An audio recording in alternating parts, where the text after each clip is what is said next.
प्रिय विद्यार्थियों, पाण छहों पेपर भाषा विज्ञान के सामान्य सिद्धांत ऐं सिंधी भाषा जे इतिहास पढ़ी रहिया आहियूं। इन में पाण पहिरियों पार्ट जेको कसियो हुआ हो भाषा शास्त्र जी परिभाषा। त भाषा शास्त्र जी परिभाषा लाइ अलॻि अलॻि विद्वाननि जूं पाण परिभाषाऊं ॼातियूंसीं। उन में अलॻि अलॻि विद्वाननि चयो त भाषा विज्ञान खे कला जे दायरे में न आणे विज्ञान जे दायरे में आणणु घुरिजे। ऐं यूरोप में इन जो नालो जेको हो फिलोलॉजी यानी भाषा सां प्रेम करणु रखियो वियो। 19वीं सदीअ में कंपेरेटिव फिलोलॉजी, फ्रांस में इनखे लिंग्विस्टिक ऐं किथे किथे इनखे साइंस ऑफ लैंग्वेज छॾियो। पर हाणे जेको आहे हिनखे नालो जेको प्रसिद्ध आहे, मशहूरु आहे, उहो आहे लिंग्विस्टिक। त चवण जो मतिलबु इहो आहे त भाषा विज्ञान जो ॿिज भारत में पोखियो वियो, पोइ संसार जे विद्वाननि इनखे पाणी ॾेई करे वृक्ष यानी वण जे रूप में आंदो। त अॻिते हली करे असांखे इहा ॼाण पवे थी त व्यक्ति जे हिन में जेको हिंदीअ जो जेको विद्वान आहे उन जे लाइ चयो आहे त व्यक्ति के स्वर से भाषा को समाज की भूमि पर आना पड़ता है। अकेला व्यक्ति कुछ नहीं कर सकता, इसकी अपनी सुनाने के लिए, अपनी बातों को सुनाने के लिए उसे समाज की आवश्यकता पड़ती है। त चवण जो असांजो तात्पर्य आहे त हिन भाषा शास्त्र खे असीं जेको आहे अलॻि अलॻि भाङनि में हिन रीति विराए सघूं था। जीअं आहे ॿोली, ॿोलीअ जा अंग, ॿोलियुनि जो हिक ॿिए में मिलणु, ॿोलियुनि जा परिवार, लिखावट या लिपियूं ऐं असांजी जेका आहे उहा आहे सिंधी लिपि। त इहा थी असांजी भाषा शास्त्र जी जेका परिभाषा आहे। ऐं ॿोलीअ जी जेका परिभाषा आहे उहा हिन रीति आहे त संसार जा जेके सभु साह वारा आहिनि कंहिं न कंहिं नमूने जो आवाज़ कनि था। इन्हनि जे मुख जे आवाज़ खां सवाइ के अहिड़ियूं बि ॻाल्हियूं आहिनि जिन मां हिक प्राणीअ जे मन जी ॻाल्हि ॿिए प्राणीअ ताईं पहुचे थी।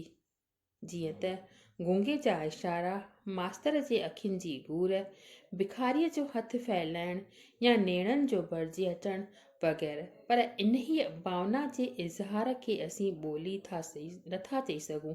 सभु प्राणी पंहिंजे कंहिं न कंहिं अंग द्वारा पंहिंजी का ॻाल्हि ज़ाहिर कनि, पर भाषा शास्त्र फ़क़ति मनुष्य जे मुख जे ॿोलण जी जाच जो तरीक़ो आहे।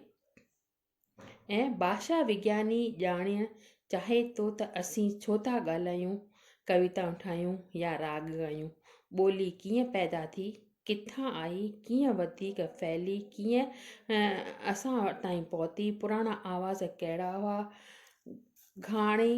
हाणे कहिड़ा आहिनि, इहा बदल सदल कीअं ऐं छो थी, ॿोलीअ जी बनावट, लफ़्ज़ वग़ैरह जेके बि ॻाल्हियूं आहिनि, असांखे इहो सॼो ज्ञान जेको आहे उहो भाषा विज्ञान मां चिठीअ रीति मिलंदो।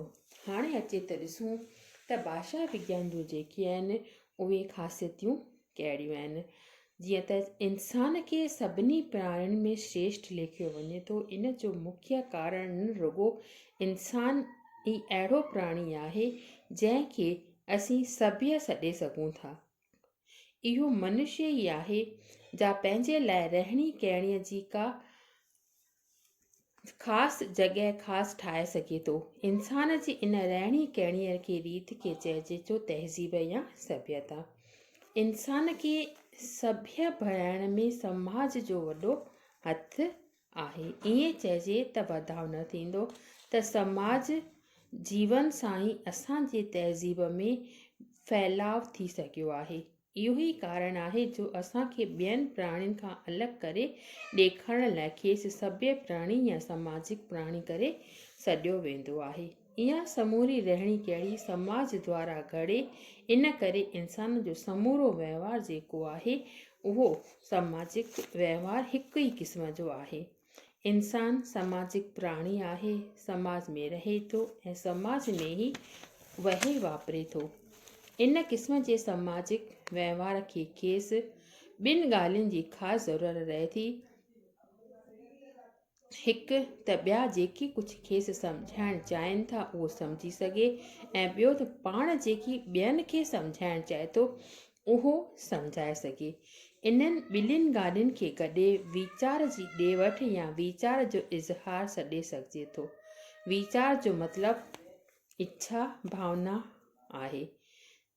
वधीक असां वेकिरे अर्थ में असां अर्थ में वीचार जो इहो समूरो इज़हार जेको आहे भाषा जे दायरे में दाख़िल करे सघिजे थो, पर इहो भाषा जो बेहदि वसीअ दाइरो थींदो। इन मूजिबि भाषा जी जेका वसव थींदी उहा थींदी त भाषा वीचार जे इज़हार जो वसीलो या साधन आहे। माना वीचारनि जी जेका ॾे वठ असां पाण में कयूं था उन्हनि जे इज़हार जो ई वसीलो आहे। आम तरह सां भाषा जो अर्थ एतिरो वसीअ न सम्झो वेंदो आहे। आम माण्हू लाइ भाषा जो मतिलबु आहे वीचार जे इज़हार जो उहो साधन जंहिंजो इस्तेमालु रुॻो ॻाल्हाइण या लिखण में थिए थो। भाषा विज्ञानी भाषा खे ॻाल्हाइण ताईं महदूद रखनि था। भाषा विज्ञानी मूजिबि भाषा मूल भाषा न आहे, उहा भाषा जी बि भाषा आहे, माना मेटा लैंग्वेज। भाषा विज्ञानी मूजिबि भाषा जी वसव जेका आहे उहा हिन रीति आहे त भाषा अहिड़नि आवाज़नि जो मजमूओ आहे जे आवाज़ इंसान कोशिश करे पंहिंजे मुख मां उचारे थो। इहे आवाज़ जॾहिं कंहिं ख़ासि तरतीब सां गॾिजनि था तॾहिं इन मां बामाना प्रतीक लफ़्ज़ जुमिला वग़ैरह जुड़नि था। इन्हनि बामाना प्रतीकनि ज़रिए माण्हुनि जो मजमूओ हिक ॿिए सां वीचारनि जी ॾे वठि करे थो। त इन्हनि वसफ़ुनि खे ध्यान में रखे असां ॾिसंदासीं त भाषा विज्ञान जूं जेके ख़ासियतूं आहिनि ख़ूबियूं आहिनि उहे हिन रीति आहिनि त पहिरियों आहे उच्चारण, ॿियो आहे सार्थकता, टियों आहे प्रतीकता ऐं चौथों आहे दुनियादारी। नेक्स्ट आहे सिरिश्तो ऐं जेको ॿी पॉइंट आहे लास्ट उहो आहे ख़ासि मजमूए द्वारा प्रयोग। त भाषा विज्ञान जूं जेके इहे ख़ूबियूं आहिनि उन्हनि खे असीं चिठीअ रीति ॼाणण जी कोशिशि कंदासीं। इहे थी किथियूं असांजूं भाषा विज्ञान जूं ख़ासियतूं कहिड़ियूं? उच्चारण, सार्थकता, प्रतीकता, दुनियादारी ऐं सिरिश्तो। कल्ह पाण पढ़ियूंसीं इन्हनि जी परिभाषाउनि जे बारे में। त इन्हनि जी जेका पहिरीं ख़ासियत आहे उहा आहे उच्चारण। उच्चारण में असांखे इहो मालूम पवंदो त भाषा जी जेका मेन ख़ूबी आहे उहा इहा आहे त इन में जेके आहिनि आवाज़ आहिनि।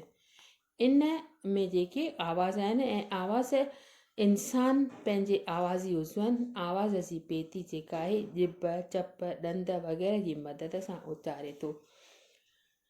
भाषा जे इन ख़ासियत सबबि इहे मिड़ेई आवाज़ भाषा जे दाइरे खां धिकजी ॿाहिरि अचनि था जे इंसान द्वारा उच्चारण में नथा अचनि। इहे हिक ॿिए सां जुड़ियल आहिनि। जो दर ते थींदड़ ठक ठक, तार बाबूअ जी मशीन जी टिक टिक, ताड़ीअ तोड़े चिपटीअ जा आवाज़ भाषा में कोन था ॻणिजनि। माना उच्चारण जा जेके आवाज़ आहिनि उहो ई असां भाषा जे दायरे में आणूं था। बाक़ी जेके ॿिया आवाज़ आहिनि उन्हनि खे असां भाषा जे दायरे में नथा आणे सघूं।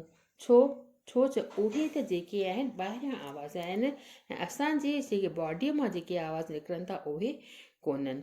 ॿियो आहे हिन में आहे सार्थकता। माना कंहिं बि भाषा जे कमु ईंदड़ आवाज़नि खे जॾहिं कंहिं ख़ासि तरतीब सां गॾिजे थो त इन्हनि मां सार्थक रूप ठहनि था। यानी त आवाज़नि जा इहे मरकब सार्थक रूप अर्थ या माना जो इज़हार कनि था। इहे सार्थक रूप ई जुदा जुदा पदार्थनि क्रियाउनि वीचारनि वग़ैरह जी ॼाण थियनि था। भाषा जी इन ख़ासियत सबबि ई वीचार जो इज़हार या वीचार जी ॾे वठि थी सघे थी। अलबत्त इहो ख़्याल बि रखणु घुरिजे त भाषा इन्हनि सार्थक रूपनि ताईं महदूद कान्हे। इन्हीअ सार्थक रूप खे वरी किन नियमनि मूजिबि ॻंढे गुफ़्ता ठाहे तॾहिं ई भाषा जो पूरो रूप ज़ाहिर थिए थो। बसि अॼु एतिरो ई।